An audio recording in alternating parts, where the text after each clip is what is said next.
माने स्ट्रगल केंद्र करछन से विषय किछ कोन देखो तो मु जड़े आदिवासी गरीब चाषी परिवार पिला मु सब बड़े लोकंकर सहयोग लोकंकर दुख सुख ठिया मु दीर्घ 10 वर्ष सोशल वर्कर कर बिना स्वार्थ बिना ये लोकंकर काम कर दुख सुख ठिया तापर जाकि वार्ड मेंबर है जो मो स्टोरी कहे जिते मो पाठ छाड़ा पर बहुत आर्थिक परिस्थिति बहुत गंभीर थी। नमस्कार मोर भाई भाई मान समस्त को मु आसी जाइए आमर चित्रकोंडा आमर एमएलए सार पाखे आउ सार फुल इंट्रोडक्शन नावा आउ सार केमती आरंभ करते आमर राजनीति में चलते जावा सार सहित कथा हाँ नमस्कार आज्ञा नमस्कार भल अच्छा आज्ञा भल आउ आज्ञा मोर राजनीति केबे आरंभ करते राजनीति मोर छोट बेलू माने जिते मोर पढ़ा समय जो स्टडी चलता से समय मु राजनीति सक्रिय थी अच्छा अच्छा अच्छा आते अंचल से समय तत्कालीन मोर विधायक थे जी कि स्वर्गत गंगाधर माड़ी से समय मु चतुर्थ पढ़ुली आम ए अंचल गोटे रैली होता कांग्रेस रैली होता मु पाठ पढ़ा समय स्कूल बाहरी आसिक जेंडा धरिक रैली जोग देती से मो राजनीति अच्छी माने स्थान माने को क्लास पढ़ते से चतुर्थ क्लास बेलटो हेले एबे केंति चले जाएगा हमर राजनीति ने देखो तो मो राजनीति जते बेले मो पाठ पढ़ली पाठ पढ़ा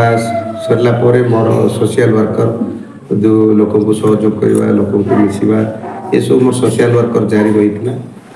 आउ जते बेले सोशल वर्कर रे थिली लोक को सहयोग कला परे मु फास्ट वार्ड मेंबर हेली वार्ड मेंबर 5 वर्ष रहिला पर सरपंच हेली सरपंच पर जिला परिषद हेली जिला परिषद हला पर एबे वर्तमान चित्रकोटा निर्वाचन मंडली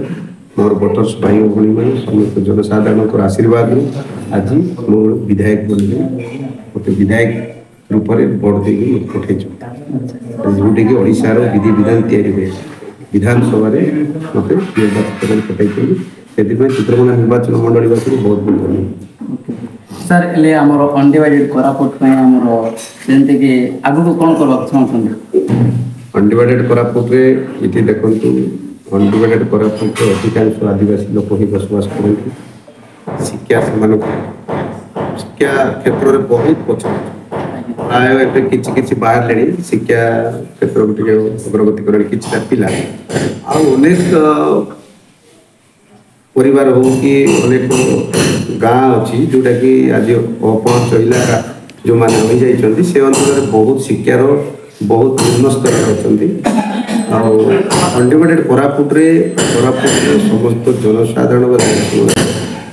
बसवास कर आदिवासी विभिन्न प्रकार कम्युनिटी लोक जो बसवास करमती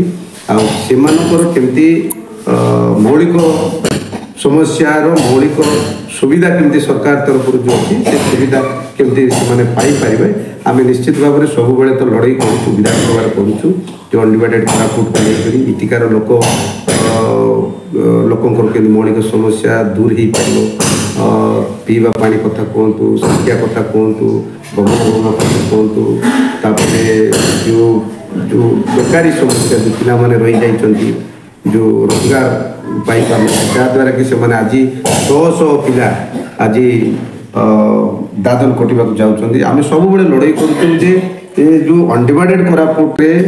जिला भित्तिक नियुक्ति दि जाऊ जिला भित्तिक नियुक्ति उपर बहुत गुरुत्व देउछु एबे अनेक जो शिक्षक जो नियुक्ति है सेटा अधिकांश आमर कोस्टाल बेल्ट जोटा कि कटक ब्रह्मपुर से जो कोस्टाल बेल्ट पिला ये आसिक माने नियुक्ति होती आउट गोटे समस्या होची से माने किछि दिन नियुक्ति हला परे किछि दिन रहिला परे से माने कोन करूचंती तांकर नेता मंत्री को धरि करी से माने डिस्ट्रिक्ट ट्रांसफर करी पळाउचंती जा द्वारा कि जो पोस्ट रे से माने नियुक्ति हेतिले से पोस्ट रे वैकेंसी पड़ जाउची जा द्वारा कि हम अनडिवाइडेड कोरापुट रे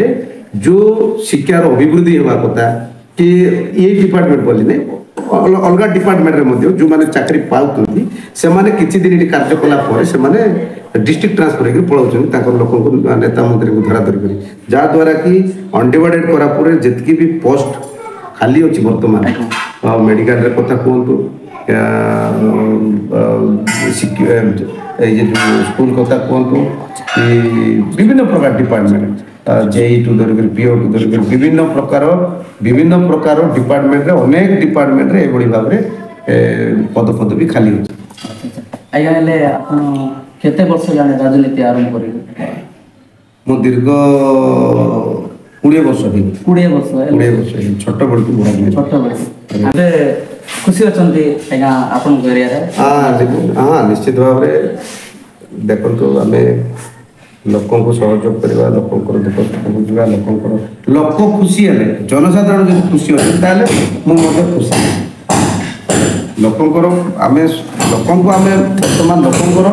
खुशी आमे मैंने देखा सुविधा असुविधा बुझा लोकों सहयोग से जब खुशी ताले आगो को कौन करो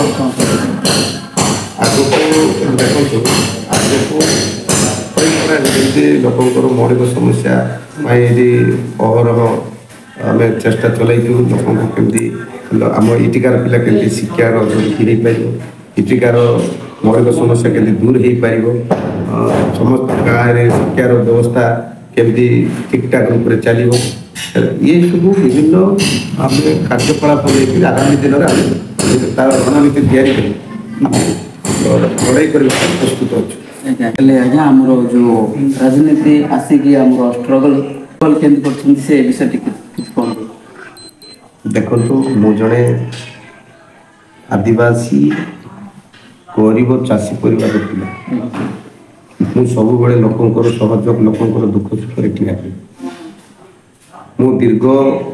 10 वर्ष सोशल वर्कर कर बिना स्वार्थ बिना ये लोकंकर काम कर दुख सुख ठिया तापर जाकि वार्ड मेंबर है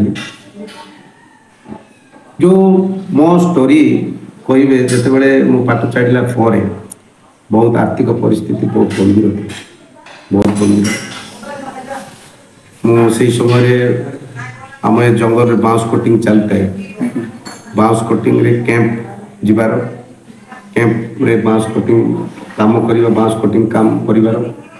पुणी स्कूल खोला है आहरी हॉस्टेल भी खोला मु 10 वर्ष TRW स्कूल हॉस्टेल छात्र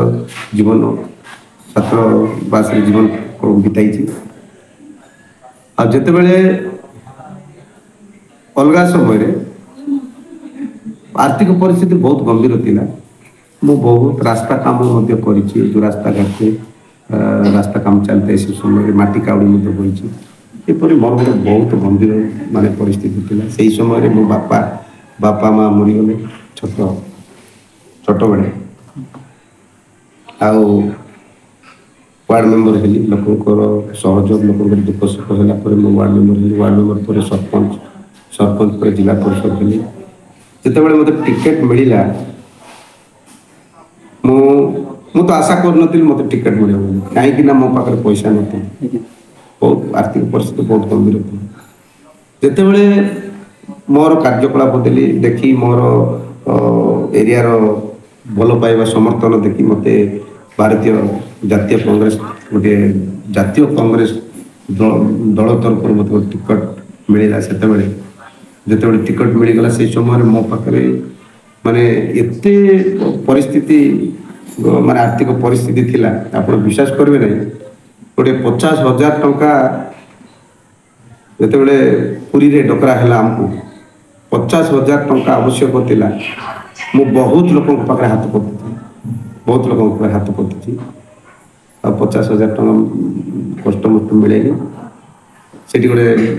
देवार थिला जो टिकट दिया आ गोटे 50,000 हाथ खर्च कर एमती कष्ट मस्ट लक्षे जोगाड़ करी से गली गलापर जिते मत टिकटा मिलला जिते टिकटा मिलगला मु बह बह हो कांदी बहुत कांदी छोट बड़े मो बापा माँ मरीगले ବାପା ମାନେ ଯଦି ସେତେବେଳେ ଆଜି ଯଦି ରହିଥାନ୍ତେ ତାହେଲେ ସେମାନେ ନିଶ୍ଚିତ ଭାବରେ ଖୁସି ଅନୁଭବ କରିଥାନ୍ତେ। ତାପରେ ଟିକେଟଟା ଯେତେବେଳେ ଧରିକରି ଆସିଲି, ଆମ ଗାଁ ତ ଏଇଟା ଗୋଟେ ଛୋଟିଆ ଗାଁ। ଏ ଗାଁରେ ଯେତେବେଳେ ଆମ ଛୋଟ ଗାଁରେ ମୋର ଯେତିକି ଭାଇ ବନ୍ଧୁ ଯେଉଁ ଅଛନ୍ତି, ଏଠି ଗାଁ ଲୋକ ଅଛନ୍ତି, ସେମାନେ ଗୋଟେ ଖୁସିରେ ସେମାନେ ଟିକେଟ ପାଇଲା ପରେ ଖୁସିରେ ଗୋଟେ ଏଠି ବୈଠକ ଆୟୋଜନ କରିଥିଲେ। ମୁଁ ଯେତେବେଳେ ଟିକେଟଟା ଧରିକରି ଆସିଲି, ଗାଁ ମୁଣ୍ଡରେ ଯେତେବେଳେ ଆସିଲି, ମୁଁ ସେଠି ଭଁ ଭଁ ହେଇକି କାନ୍ଦିଲି। କାହିଁକି ଯେତେବେଳେ ମୋର ପରିସ୍ଥିତି, ସେହି ସମୟର ପରିସ୍ଥିତି କଥା ମନେ ପଡ଼ିଗଲା, ଆଉ ମୋ ବାପା ମା କଥା ମନେ ପଡ଼ିଗଲା, ବହୁତ କାନ୍ଦିଥିଲି। ସେତେବେଳେ ଗାଁ ଲୋକ ମୋତେ ବହୁତ ଆଶ୍ୱାସନା ଦେଲେ ଯେ ଆମେ ଅଛୁ, ଡରିବା ଦରକାର ନାହିଁ। କି ମୋତେ ପାଖାପାଖି ମୋର ବନ୍ଧୁ ବାନ୍ଧବ ବା ମୋତେ ଯେଉଁମାନେ ସହଯୋଗ ସମର୍ଥନ କରୁଥିଲେ ସେମାନେ ମୋତେ ବହୁତ ସାହସ ଦେଲେ, ଆଉ କିଛି ଅସୁବିଧା ନାହିଁ, ଆମେ ଅଛୁ। ସେଇ ସମୟରେ ମୋ ପାଖରେ ଗାଡ଼ି ବି ଖଣ୍ଡେ ନଥିଲା। ଯେଉଁ ଇଲେକ୍ସନ ପ୍ରଚାର ମୋର 4 ଜଣ ବନ୍ଧୁ ମୋତେ ଦେଇଥିଲେ, ଗାଡ଼ି ଦେଇଥିଲେ, 4ଟା ଗାଡ଼ି। ସେ 4ଟା ଗାଡ଼ିରେ ବୁଲାବୁଲି କଲି। ତାପରେ ଆପଣ ଦେଖିଥିବେ ମୋର ଗୋଟେ ସୋସିଆଲ ୱାର୍କର ମାନେ ସୋସିଆଲ ମିଡ଼ିଆରେ ଭାଇରାଲ ହେଇଥିଲା। ଗାଁ ଲୋକ ପଇସା କଲେକ୍ସନ କରି ମୋତେ ଇଲେକ୍ସନ ଲଢ଼ିବା ପାଇଁ ସହଯୋଗ କରିଥିଲେ। ପ୍ରତ୍ୟେକ ଏରିଆରେ ଚାନ୍ଦା କରି ସେମାନେ ଜାଣିଥିଲେ ଯେ ମଙ୍ଗୁ ଭାଇ ପାଖରେ ପଇସା, ସେମାନେ ନିଜେ ଚାନ୍ଦା କରି ମୋତେ କଲେକ୍ସନ କରି ଦେଇଥିଲେ। ଆଉ ଚିତ୍ରକୋଣ୍ଡା ନିର୍ବାଚନ ମଣ୍ଡଳୀରେ ପ୍ରତ୍ୟେକ ଅଞ୍ଚଳ, ପ୍ରତ୍ୟେକ ବ୍ଲକ, ପ୍ରତ୍ୟେକ ପଞ୍ଚାୟତ ସମସ୍ତ ଜନସାଧାରଣଙ୍କ ପାଖରେ ମଙ୍ଗୁ ଭାଇ କ'ଣ ଲୋକ ସବୁ ଜାଣିଥିଲେ, ଆଉ ସମସ୍ତଙ୍କ ହୃଦୟରେ ମୋତେ ଭଲ ପାଉଥିଲେ। ସେମାନେ ସମସ୍ତ ହୃଦୟ ସହିତ ମୋତେ ଭଲ ପାଉଥିଲେ। ଆଉ ଯୁଆଡ଼େ ଗଲେ ଖାଲି ମଙ୍ଗୁ ଭାଇ ସମର୍ଥନ ଦେଲେ। ଲୋକଙ୍କର ଭଲ ପାଇବା, ସ୍ନେହ, ଶ୍ରଦ୍ଧା, ସମ୍ପର୍କ ଭଲ ପାଇକି ଆଜି ମୋତେ ଭୋଟ ଦେଇଛନ୍ତି। ଏଇ ଜାଗାରେ ଯେତେବେଳେ ଇଲେକ୍ସନ ସମୟରେ ଆପଣ ଦେଖିଥିବେ, ଏଠି ବିଜେଡ଼ିର 24 ବର୍ଷ ଶାସନରେ ତାଙ୍କର ନେତାମାନେ, ତାଙ୍କର ମନ୍ତ୍ରୀମାନେ, ତାଙ୍କର କର୍ମୀମାନେ ମାଲାମାଲ କୋଟି କୋଟି ଟଙ୍କା ତାଙ୍କ ପାଖରେ ଇଲେକ୍ସନରେ କୋଟି କୋଟି ଟଙ୍କା ଅଜସ୍ର ପଇସା ଖର୍ଚ୍ଚ କରିଛନ୍ତି। ବିଜେପିର ସେହି ସମୟରେ ସେଣ୍ଟ୍ରାଲରେ ବିଜେପି ସରକାର ଅଛି, ଛତିଶଗଡ଼ରେ ବିଜେପି ସରକାର ଅଛି। ବିଜେପି ଦଳର ନେତାମାନେ ମଧ୍ୟ କୋଟି କୋଟି ଟଙ୍କା ଖର୍ଚ୍ଚ କରିଛନ୍ତି। ଆହୁରି ଯେତେବେଳେ ଇଲେକ୍ସନ ହେଲା ସେହି ସମୟରେ ବିଜେଡ଼ିର କିଛି ହିରୋ ହିରୋଇନକୁ ମଧ୍ୟ ଆଣି ନଚାଇଲେ। କେତେଟା ବଡ଼ ନେତା ଆସିକି ପ୍ରଚାର କଲେ, ବହୁତ ବଡ଼ ବଡ଼ ଲିଡର। ବିଜେପିର ସେଣ୍ଟ୍ରାଲ ମିନିଷ୍ଟର ମାନେ ଆସିକି ପ୍ରଚାର କଲେ ମୋର ବିରୁଦ୍ଧରେ, କିନ୍ତୁ ମୋର ପାଖରେ ପଇସା ନଥିଲା। ଏତିକି ଥିଲା ମୋ ପାଖରେ ଯେ ଜନସମର୍ଥନ, ସମସ୍ତଙ୍କର ଭଲ ପାଇବା, ଜନସମର୍ଥନ। ଆଉ ସେଇ ଜନସମର୍ଥନ, ସେମାନଙ୍କର ସ୍ନେହ ସମ୍ପର୍କ ଆଜି ମୋତେ ଭଗବାନଙ୍କର ଆଶୀର୍ବାଦରେ, ସେମାନଙ୍କର ଭଲ ପାଇବା, ସେମାନଙ୍କର ସ୍ନେହ ଶ୍ରଦ୍ଧା ଆଶୀର୍ବାଦରେ ଆଜି ମୁଁ ଇଲେକ୍ସନରେ ଜୟଯୁକ୍ତ ହେଇଛି। ମୋର ଗୋଟିଏ ଚିନ୍ତା ଯେ ଚିତ୍ରକୋଣ୍ଡା ମାଲକାନଗିରି ଜିଲ୍ଲା ଚିତ୍ରକୋଣ୍ଡା ନିର୍ବାଚନ ମଣ୍ଡଳୀ ବା ଅନଡିଭାଇଡେଡ୍ କୋରାପୁଟରେ ଏଠିକାର ଲୋକ ବହୁତ ନିରୀହ, ସରଳ ନିରୀହ, ବହୁତ ଟକାମିର ଶିକାର ହେଉଛନ୍ତି। ଅଫିସର ମାନେ ଠକୁଛନ୍ତି ଲୋକମାନଙ୍କୁ, ବହୁତ ନିର୍ଯାତନା ଦେଉଛନ୍ତି, ଶୋଷଣ କରୁଛନ୍ତି। ଏ ଶୋଷଣ ବିରୁଦ୍ଧରେ ନିଶ୍ଚିତ ଭାବରେ ଆଗାମୀ ଦିନରେ ତାର ରଣନୀତି ତିଆରି ହେଉଛି ଜାତୀୟ କଂଗ୍ରେସ ଦଳ ତରଫରୁ। ଏବେ ତ ଆପଣ ଦେଖିଥିବେ ବିଧାନସଭାରେ ଆମକୁ ଯେଉଁ ଗଣତନ୍ତ୍ରକୁ ଯେଉଁ ଜାତୀୟ କଂଗ୍ରେସ ଯେଉଁଭଳି ଭାବରେ ଲଢ଼େଇ କରୁଛି ଲୋକଙ୍କ ପାଇଁ, ଲୋକଙ୍କର ସ୍ୱାର୍ଥ ପାଇଁ, ଓଡ଼ିଶାର ସ୍ୱାର୍ଥ ପାଇଁ ବା ଦେଶର ସ୍ୱାର୍ଥ ପାଇଁ, ଏଠି ଆଜିକାର ସରକାରର ଯେଉଁମାନେ ସତ୍ତାରେ ଅଛନ୍ତି ସେମାନେ ଗଣତନ୍ତ୍ରକୁ ହତ୍ୟା କରୁଛନ୍ତି, ସମ୍ବିଧାନକୁ ହତ୍ୟା କରୁଛନ୍ତି। କିନ୍ତୁ ଆମେ ଏ କଂଗ୍ରେସ, ଜାତୀୟ କଂଗ୍ରେସ ଦଳ ହେଉଛି ସର୍ବଭାରତୀୟ ଦଳ। ଦେଶକୁ ଯିଏକି ବଳିଦାନ ଦେଇ, କଂଗ୍ରେସ କର୍ମୀମାନଙ୍କର ବଳିଦାନରେ ଆଜି ଦେଶ ସ୍ୱାଧୀନ ହେଇଛି, କିନ୍ତୁ କେବେ ମଧ୍ୟ ପଛଘୁଞ୍ଚା ଦେବୁନି। ଏଠିର ମା ମାନଙ୍କ ପାଇଁ ଭଉଣୀ ମାନଙ୍କର ପାଇଁ ଓଡ଼ିଶାର ସ୍ୱାର୍ଥ ପାଇଁ ଅଣ୍ଡିଭିଡେଡ୍ କୋରାପୁଟର ସ୍ୱାର୍ଥ ପାଇଁ ନିଶ୍ଚିତ ଭାବରେ ଆମେ ଲଢ଼େଇ କରିବୁ। ଏ କଥା ଆପଣମାନେ ଦେଖିଥିବେ ବିଧାନସଭାରେ ଆମେ ଓଡ଼ିଶାର ସ୍ୱାର୍ଥ ପାଇଁ ନାରୀମାନଙ୍କର ସ୍ୱାର୍ଥ ପାଇଁ ଯେଉଁ ଲଢ଼େଇ କରିଥିଲୁ ସେଠି ଆମକୁ 14 ଜଣ ବିଧାୟକଙ୍କୁ ଗୋଟେ ଗଣତନ୍ତ୍ରର ହତ୍ୟା